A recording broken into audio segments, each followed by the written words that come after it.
आइए हमारे साथ सिंगर और राइटर चौबे जी हमारे साथ मौजूद हैं, उनसे भी जानना चाहेंगे। चौबे जी, ये जो लिखने का काम है, कहते हैं गाने को तो कोई भी गा लेता है, लेकिन लिखने का काम है, ये कहाँ से आपके दिमाग में आया कि आपको लेखन कार्य करना चाहिए? एक्चुअली क्या है, मेरा पूरा नाम, पहले मैं आपको अपना परिचय दे दूं।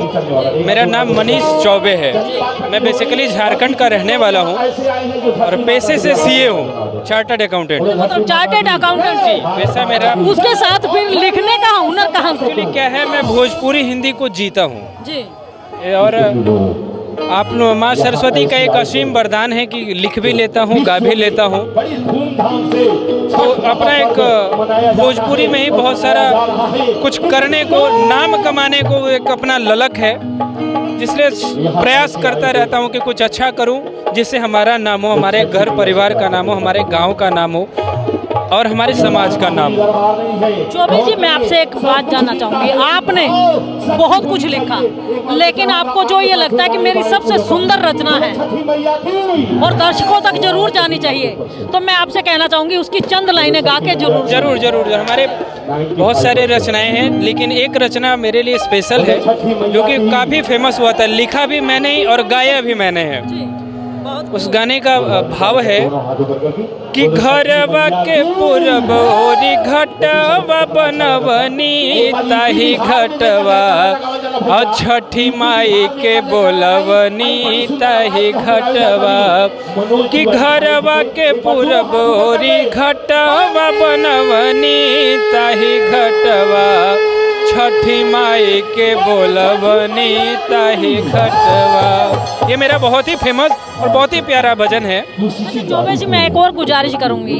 आपने भोजपुरी में गाया और कुछ दर्शक ऐसे भी हैं जो समझते तो हैं, लेकिन कहीं ना कहीं उसका ट्रांसलेट नहीं कर पाते, तो थोड़ा हिंदी में ट्रांसलेट करके अगर बताएं तो थोड़ा अच्छा रहेगा। एक्चुअली क्या है, इस गाने का जो थीम है वो लिखा गया कि जो भी छठ व्रत करने वाले हैं अपने घर के पूरब दिशा में, क्योंकि पूरब हमारे यहाँ शुभ माना जाता है। सनातन धर्म का एक परंपरा है कि पूरब दिशा को, क्योंकि सूर्य का अर्घ भी पूरब, सूर्य भी उदय भी होता है पूर्व से, तो सूर्य को पूरब दिशा को ज़्यादा महानता दी गई है हमारे सनातन परंपरा में। तो जो छठ का घाट बनाएगा पूरब दिशा में बनाया गया है और उस घाट को सजाया गया है और आदित्य को, सूर्य भगवान को अपने घाट पे जो भी व्रतधारी हैं वो बुला रहे हैं उनको अर्घ देने के लिए। इस गाने का मतलब यही है, भाव यही है। दर्शकों के नाम कोई संदेश देना चाहेंगे? दर्शकों के नाम कोई संदेश देना चाहेंगे? देखिए, ये सनातन पर्व का बहुत बड़ा महापर्व है और मैं कल भी TV9 भारत से लाइव था और मेरे साथ जो साथी हमारे साथ चर्चा पे थे, कोई वर्गिमम यूके से, यूनाइटेड किंगडम से ऐड होता है, तो कोई दिल्ली से। तो आज देखिए, पर्व का इतना बड़ा वो है कि आज हम पानीपत में आकर बैठे पड़े, हरियाणा में। तो ये बहुत बड़ी परंपरा है जिसको लोग जीते हैं, आस्था का पर्व है, समझते हैं और प्रचार प्रसार करते हैं।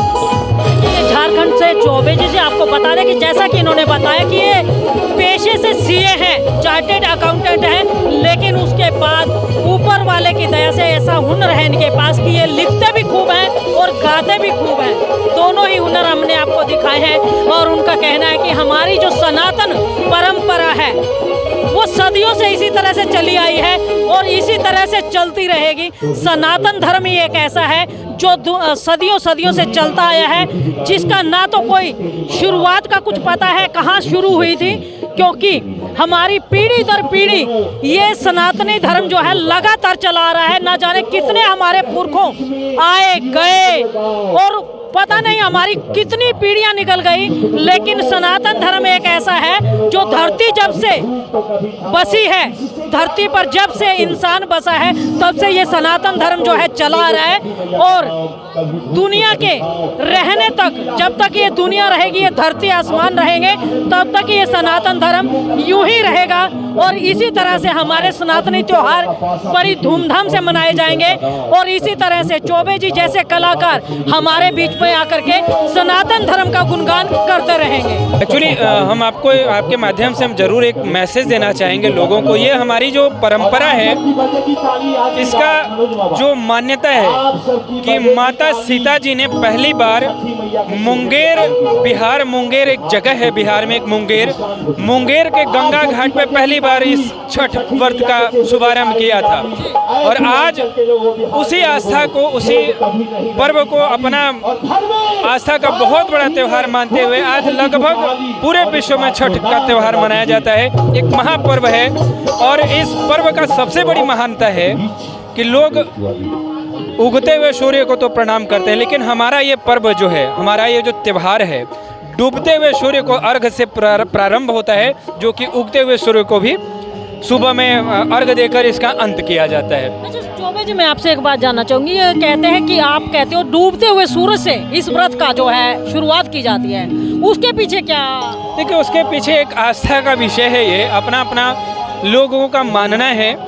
और इसका मेन मतलब यही है कि लोग, कहा जाता है एक बहुत बड़ा सामाजिक, अगर हमें सामाजिक चेतना के भाव से कहूँ कि जिसकी कैपेबिलिटी है, जो आज के डेट में बहुत बड़ा नाम है, रुपए पैसे वाले हैं, लोग उनके समाज में बहुत ज़्यादा वैल्यू करते हैं, रिस्पेक्ट करते हैं, उनकी ज़्यादा सम्मान होता है। चढ़ते सूरज को सलाम करते हैं, चढ़ते सूर्य को प्रणाम करते हैं। लेकिन हमारा ये जो आस्था है, हमारा ये जो पर्व है, ये एक मैसेज देता है कि हमने तो डूबते हुए सूर्य से अपना अर्घ को प्रारंभ किया है, शुरुआत किया है, तो हमारे लिए सारे समान हैं। यहाँ पे कोई भेदभाव नहीं है। एक ऐसा ही जगह, देखिए, एक और मैं छठ से रिलेटेड आपको मैं बात बताना चाहूँगा। ये एक ऐसा त्यौहार है, इसमें ना तो किसी तरह की कोई भी पाबंदियां लगी होती है, ना तो आप दुकानें बंद कर सकते हैं, फल फ्रूट्स का भी दुकान होता है, ना तो यहाँ पे मिलावट की जाती है, क्योंकि जो प्रसाद भी चढ़ता है वो होममेड प्रसाद होता है। घर में माताएं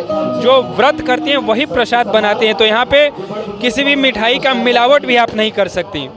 और एक जो कहा जाता है, मैसेज भी देता हूँ, हमारे यहाँ जो सूप और दौरा जिसको बोला जाता है, हमारे यहाँ जो भंगी लोग बनाते हैं, वाल्मीकि लोग जी बनाते हैं, तो बिना उसके हम छठ को कंप्लीट नहीं कर सकते। तो छोटे से लेकर बड़े लोगों का इसमें जुड़ाव है, आस्था है, एक दूसरे को कनेक्ट करने का बहुत बढ़िया तरीका है। यहाँ पे कोई राजा नहीं, यहाँ पे कोई रंग नहीं है, सारे एक समान है। घाट पे आते हैं, अपना अर्घ देते हैं। हमारे जैसे लोग भी जिस जात पहुंचते हैं घाट पे, तो किसी के अर्घ के नीचे अपने सर को झुकाना पसंद करते हैं, क्योंकि यहाँ पे भेदभाव का कोई मतलब नहीं है। सारे लोग, ना तो कोई जाति का है, ना तो कोई ये, सारा एक समान है। तो बड़ी अच्छी बात कही चौबे जी ने। उनका कहना है कि जाति धर्म ऊंच नीच के भेदभाव से ऊपर उठ करके ये जो छठ का पर्व है ये मनाया जाता है। यहाँ पर छोटे से छोटे व्यक्ति की भी उतनी ही अहमियत है जितनी एक राजा की अहमियत है। इस छठ मैया के दरबार में चाहे वो राजा हो, रंक हो, या किसी भी तबके का लोग हो, किसी भी जाति धर्म का लोग हो, सब के सब एक छत्र के नीचे आके छठ मैया के चरणों में शीश नवा करके अपनी मनोकामना पूर्ण करने के लिए अरदास लगाते हैं, हाजिरी लगाते हैं। तो इसी तरह से छठ मैया भी बिना भेदभाव किए हर व्यक्ति की कामना सुनती है, हर व्यक्ति की पुकार सुनती है और उनको मनवांछित फल देती है।